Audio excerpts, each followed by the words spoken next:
इस वीडियो में मैं एक्सप्लेन करूंगा कि कैसे किसी भी छोटे बिजनेस को स्केल करके बड़ा बनाया जा सकता है। ये वीडियो बेस्ड है ट्रैक्शन बुक पर, जिसको लिखा है जीनो विकमैन ने। ऑथर के हिसाब से एंटरप्रेन्योर्स 5 तरह की प्रॉब्लम्स को फेस करते हैं जिनकी वजह से वो ऑर्गेनाइजेशन को स्केल नहीं कर पाते। Number 1, lack of control. आपका अपने बिजनेस, मार्केट या कंपनी पर कोई कंट्रोल नहीं है, बल्कि आपका बिजनेस आपको कंट्रोल कर रहा है। Number 2, people. आप अपने एम्प्लॉयज़ या मैनेजर से परेशान हैं, वो आपके विजन को नहीं समझ पा रहे। Number 3, profit. सारे एफर्ट डालने के बाद भी आपका प्रॉफिट नहीं आ रहा। Number 4, the ceiling. एक पॉइंट के बाद आपकी ग्रोथ रुक गई है, आप कुछ भी करके सीलिंग पार नहीं कर पा रहे। Number 5, nothing is working. आपने कई सारी स्ट्रेटजीज़ को यूज़ किया लेकिन कुछ भी काम नहीं कर रहा। इन सब परेशानियों का सोल्यूशन मैं इस वीडियो में देने की कोशिश करूँगा। सबसे पहले तो आप समझ लीजिए, आप अपना बिजनेस नहीं है। आप अपने बिजनेस को सेल्फ सस्टेनिंग ऑर्गेनिज्म में चेंज कर सकते हैं, जिसके साथ आपको मिनिमम इनपुट डालने के बाद मैक्सिमम आउटपुट मिलता है। वो किसी भी ऑर्गेनाइजेशन को स्केल करने के लिए एक टेक्निक का यूज़ करते हैं जिसका नाम है एंटरप्रेन्योरियल ऑपरेटिंग सिस्टम, EOS।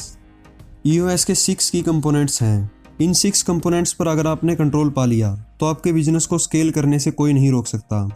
ये 6 कंपोनेंट्स हैं। Number 1, vision. किसी भी ऑर्गेनाइजेशन का सबसे बड़ा हथियार होता है उसका विजन। हर एम्प्लॉय के पास कंपनी के विजन की क्लियर पिक्चर होनी चाहिए। मान लीजिए आप 10 लोगों के साथ एक बोट में बैठे हैं और 10 में से 5 लोग एक तरफ रोक रहे हैं और 5 लोग दूसरी तरफ, तो बोट कहाँ जाएगी? सीधी सी बात है, कितना भी टाइम और एफर्ट डाल लीजिए, बोट किसी साइड नहीं जाएगी। यही होता है जब एम्प्लॉयज़ को कंपनी का विजन क्लियर नहीं होता। जब ऑथर छोटे थे तो उनके डैड एक बहुत ही अच्छे बिजनेसमैन थे। वो हमेशा अपने एम्प्लॉयज़ को बोलते थे, do you see what I am saying? क्या तुम देख पा रहे हो जो मैं बोल रहा हूँ? तो ऑथर बोलते थे, कितनी बेकार बात है, बोली गई बात को कोई कैसे देख सकता है? लेकिन उनके डैड उन्हें बताते हैं, यही अच्छे लीडर की क्वालिटी होती है। मैं किसी भी नए एम्प्लॉय को अपना विजन 7 बार एक्सप्लेन करता हूँ ताकि उसके माइंड में अच्छे से फिट बैठ जाए। आप अपने विजन को ट्रैक करने के लिए विजन ट्रैक्शन ऑर्गेनाइजर का यूज़ कर सकते हैं। आपके पास हमेशा 10 साल का टारगेट, 3 साल की पिक्चर और 1 साल का प्लान होना चाहिए। Number 2, right people in right seats. Successful business चलाने के लिए आपके पास हमेशा सही लोग होने चाहिए, लेकिन उसके साथ उनके लिए आपके पास सही सीट्स भी होनी चाहिए। अच्छा एम्प्लॉय हायर करने के बाद उसे डिजर्विंग पोजीशन भी मिलनी चाहिए। सही लोग चुनने के लिए पीपल एनालाइजर का यूज़ होता है। पीपल एनालाइजर एक टेबल है जिसमें एक तरफ एम्प्लॉय होते हैं और दूसरी तरफ कंपनी की कोर वैल्यूज। जो एम्प्लॉय कंपनी की मिनिमम रिक्वायरमेंट्स को मैच नहीं कर रहा, उसे रखने का कोई फ़ायदा नहीं है। ऐसे हम सही लोगों को सेलेक्ट कर सकते हैं। जब आप सही लोगों को सेलेक्ट कर लेते हैं तब इम्पोर्टेंट है आप उन्हें सही सीट्स दें।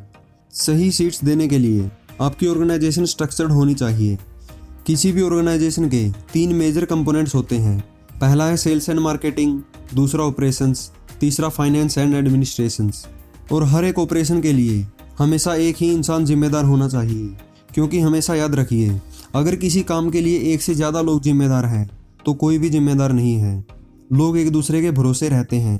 इन तीनों के ऊपर होता है इंटीग्रेटर, जो इन तीनों को जोड़ के रखता है। इंटीग्रेटर श्योर करता है कि तीनों डिपार्टमेंट्स एक साथ एक ही स्पीड में काम करें ताकि ऑर्गेनाइजेशन अच्छे से चले। इंटीग्रेटर से भी ऊपर होता है विजनरी। विजनरी के पास लॉन्ग टर्म विजन होता है। विजनरी हमेशा हर हफ्ते 10 नए आइडियाज़ लेकर आता है। उसमें से 9 चाहे अच्छे ना हो, लेकिन एक आइडिया हमेशा ऐसा होता ही है जो ऑर्गेनाइजेशन की ग्रोथ के लिए इम्पोर्टेंट है। इंटीग्रेटर उस आइडिया को ऑर्गेनाइजेशन में इम्प्लीमेंट करता है। इस तरीके से तीनों फंक्शंस को आगे पार्ट्स में डिवाइड करके ऑर्गेनाइजेशन को स्केल किया जा सकता है। Number 3, data. इमेजिन कीजिए कि आप एक प्लेन में बैठे हैं और कैप्टन अनाउंस करता है, मेरे पास एक गुड न्यूज़ है और एक बैड न्यूज़।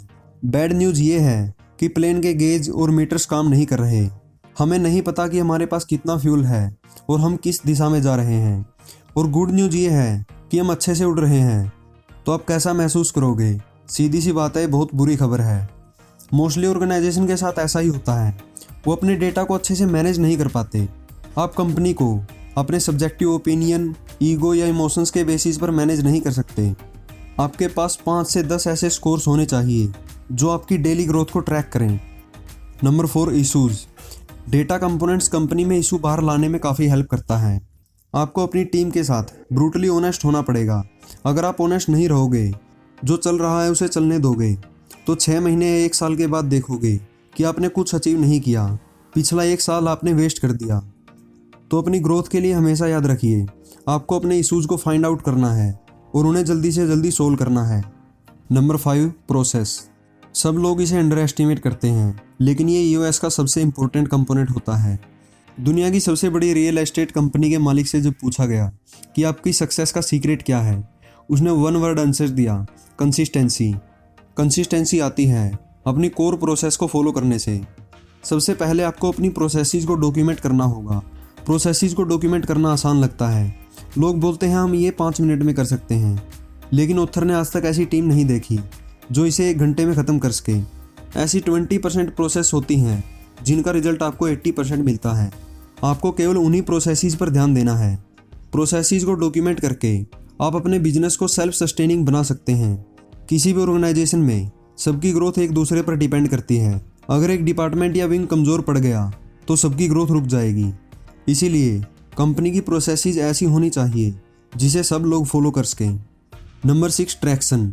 ये कंपोनेंट आपके बिजनेस में रियल ग्रोथ लाता है, जिसमें आप केवल छोटे टारगेट फॉलो करते हो, जिसको ऑथर बोलते हैं 90 डेज रॉक्स।